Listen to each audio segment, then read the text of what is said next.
আসসালামু আলাইকুম, welcome to my channel. আজকে চলে এসেছি স্ক্রিনে দেখানো কোরআন শরীফের কভার আমি কিভাবে কাটিং করেছি সেটি আপনাদেরকে আজকে দেখিয়ে দিব। চলুন ভিডিওটি শুরু করা যাক। তো প্রথমে আমাদের সর্বপ্রথম মাপ নিয়ে নিতে হবে, আর কিভাবে নেবেন আমি তা দেখিয়ে দিচ্ছি। তো আমি এখানে একটি ডায়েরি নিয়ে নিয়েছি। আপনারা সেমভাবে যে কোরআন শরীফের কভার তৈরি করবেন সে কোরআন শরীফটা এভাবে রেখে আমার হাতের দিকে লক্ষ্য করুন, এক পাশ থেকে ধরে আরেক পাশে এ পর্যন্ত মাপ নিয়ে নেবেন। এভাবে যত ইঞ্চি মাপ আসবে তার সাথে আরও 1 ইঞ্চি যোগ করে কাপড় কাটিং করতে হবে, অর্থাৎ 1 ইঞ্চি বাড়তি নেবেন। তো এখন আমি কাপড়ে দেখিয়ে দিচ্ছি। আমি আজকে যে কোরআন শরীফের কভারটি তৈরি করব, তো আমার কোরআন শরীফটি বড় সাইজ আর লম্বা এসেছে 21 ইঞ্চি, আর আমি সেলাইয়ের জন্য আরও 1 ইঞ্চি বেশি নেব। টোটাল 22 ইঞ্চিতে দাগ দিয়ে কেটে নিচ্ছি।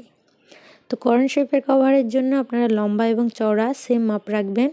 তো আমি এখানে লম্বা 22 ইঞ্চি এবং চওড়াও 22 ইঞ্চি করে কাপড়টি কেটে নিচ্ছি। আজকে খুবই সহজভাবে আপনাদেরকে দেখিয়ে দিব। আপনারা যদি সম্পূর্ণ ভিডিওটি মনোযোগ সহকারে দেখেন, ইনশাল্লাহ আপনারাও খুব সহজেই বাসায় আপনাদের কোরআন শরীফের কভার তৈরি করতে পারবেন।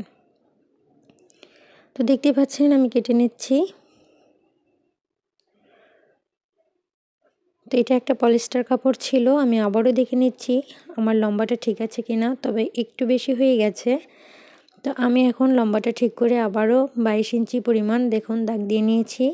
তো এই পাশেও 22 ইঞ্চি পরিমাণ দাগ দিয়ে নিচ্ছি। নিয়ে এখন আমি স্কেল দিয়ে সোজা করে দাগ টেনে নেব। নিয়ে অতিরিক্ত কাপড়টা কেটে ফেলে দেব। এখানে আমার 2 ভাঁজ কাপড় আছে। দেখতেই পাচ্ছেন কিভাবে কাটছি, খুবই সহজ। চারিদিকেই কিন্তু সমান, দেখুন চারিদিকেই 22 ইঞ্চি করে। এখন সেলাই করলে কেমনটা হবে আমি দেখিয়ে দিই। প্রথমে মিডিল থেকে একটা কর্নার উঠিয়ে দিলাম, দেন আরেক পাশ থেকে কর্নার উঠিয়ে দিলাম, দেন আরেকটি কর্নার উঠিয়ে দিলাম। এভাবে 3 কর্নার একসাথে আর কি সেলাইটা হবে, দেখতেই পাচ্ছেন। তো খুবই সুন্দর এবং খুবই সহজ। তো আমি সেলাই ভিডিওটা দিয়ে দিব, আপনারা দেখে নেবেন।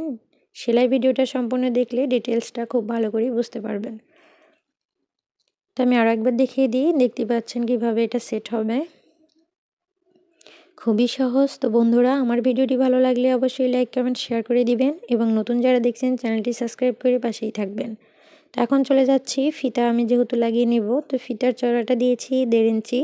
আপনারা চাইলে 1 ইঞ্চিও রাখতে পারেন, আর লম্বাটা আপনাদের ইচ্ছা অনুযায়ী রাখবেন, খুব বেশি লম্বা রাখার দরকার নেই। তো দেখতেই পাচ্ছেন। তো আমার ভিডিও সম্পর্কে আপনাদের কোনো প্রশ্ন থেকে থাকলে অবশ্যই কমেন্ট করে জানাবেন, আমি রিপ্লাই দেওয়ার চেষ্টা করব ইনশাল্লাহ। তো সবাই ভালো থাকুন, সুস্থ থাকুন, দেখা হবে সেলাই ভিডিও নিয়ে। আল্লাহ হাফিজ।